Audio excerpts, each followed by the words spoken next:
ఎప్పుడైనా అనుకున్నారా? అసలు ఆలోచనలన్నీ లేవు మూర్తి గారు, మెంటల్గా ఫిక్స్ అయిపోయాడు.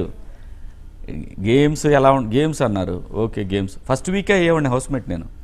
సో ఏంటంటే పిల్లలు కొంతమంది స్ట్రాటజీతో వస్తారు కాబట్టి కొంచెం లేట్ అయింది, ఒక 1 వీక్. ఆ తర్వాత చూశారు కదా. అవును, ప్రశాంత్ని చేయాలని ముందు నుంచి డిసైడ్ అయ్యారు ఏంటి? కామన్ మ్యాన్ కదా, నువ్వు అవ్వాలి, నేను తగ్గుతున్నానని అన్నారు.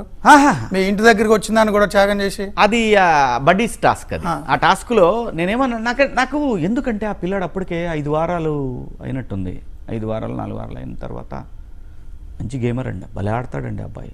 ఆ అబ్బాయి ఆట ఆటలాగా ఉండదు, వేటలాగా ఉంటుంది నిజంగా మూర్తి గారు. సో వాడిది ఎంటర్టైన్మెంట్ పార్ట్ను కూడా వాడి దగ్గర చాలా ఉంది నాకు తెలుసు. వాడిలో ఉన్న ఎంటర్టైన్మెంట్ నాకు తెలుసు కాబట్టి నేను వాడిని కెలికి మరీ వాడితో చేయించేవాడిని.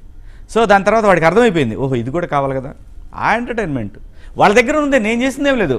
కాకపోతే ఉన్నాడు శివన్ ఉన్నాడు, వాడే అంది మొదలుపెట్టింది సందీప్ గారు శివన్న శివన్న అంటాం. ఆ తర్వాత హౌస్మేట్స్ అందరూ ప్రతి వాళ్ళు ఎవరు పిలిచినా కానీ ఆ గౌరవం అయితే ఇచ్చారు నాకు, ఎవరు కూడా గౌరవం ఇవ్వకుండా లేదు.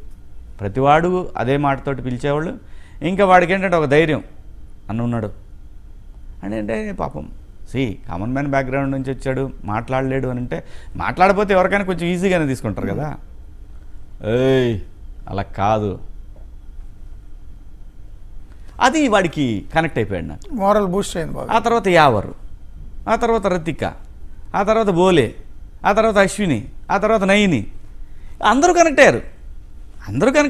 అయ్యో స్పై గ్రూప్ అని ఏదో స్పా గ్రూప్ అని ఏదో స్పై ఉంటుంది, శివాజీ ప్రశాంత్ యావరు ఎవడో పెట్టాడు, ఎవడో ట్రెండ్ చేశాడు దాన్ని. ఓకే అసలు బయట వచ్చినా చూస్తే మూర్తి గారు ఒక్కొక్క సాంగ్ అంటే నిజంగా అక్కడ మా మధ్యలో రియల్ బాండేజ్ సెట్ అయింది. ఎక్కడక్కడ స్వార్థం లేదు. వాడు గెలిచాడా ఓకే, గెలవలేదా అదే అనేవాడిని. ప్రతి వారం నువ్వే గెలవాలా, ఇంకెవరు గెలవద్దా, ఇక్కడ తప్పు అది.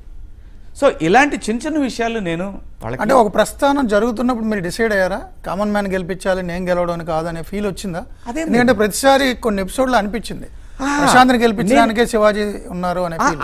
అంటే ఏం లేదండి, సపోర్ట్ అలా అనిపిస్తుంది, సపోర్ట్ అలా అనిపిస్తుంది. మిగిలిన మీ హౌస్ మేట్స్ కూడా అదే అనేవారు, వాళ్ళు అనేవాళ్ళు. కాకపోతే ఏంటంటే నేను ప్రొటెక్ట్ చేయడం నాకు ఇష్టం. ఎవడన్నా వీక్గా ఉన్నాడు అనుకోండి, అంటే మాట్లాడలేని స్థితి, వీక్ అంటే ఆ కుర్రాడు వీక్ కాదు, వాడు చాలా స్ట్రాంగ్. కంటెస్టెంట్లందరిలోకి స్ట్రాంగ్ మెంటాలిటీ, స్ట్రాంగ్ గేము అన్నీ ఉన్నాడు వాడు వీక్ కాదు. వాడికి ఉన్న వీక్ ఏంటంటే నేను కామన్ మ్యాన్ నుంచి వచ్చాడనే ఒక ఫ్యాక్టర్ అందరికి వీక్గా అనిపించింది. ఏయ్ కాదు వాడు వేటాడటానికి వచ్చాడు అని చెప్పా. సో అక్కడి నుంచి నేను వాడిని ఏమైనా అనాలంటే ఈయన వస్తాడు మళ్ళీ అనే ఫీలింగ్ ఒకటి క్రియేట్ చేసాం వాడ. ఎందుకు వాడి గేమ్ వాడు ఆడాలనేది నాకు అప్పుడు ఎప్పుడైతే కలర్ టాస్క్ జరిగిందో వాడు హౌస్మేట్ అయ్యాడో హౌస్మేట్ క్యాప్టెన్ అయ్యాడు.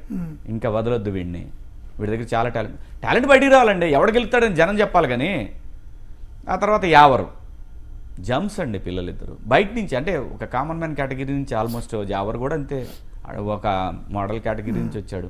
మంచి పిల్లలు, హానెస్ట్గా ఉన్నారు. బయట ఎలా ఉన్నారో నాకు అనవసరం, అది ఆ గేమ్ దగ్గరకు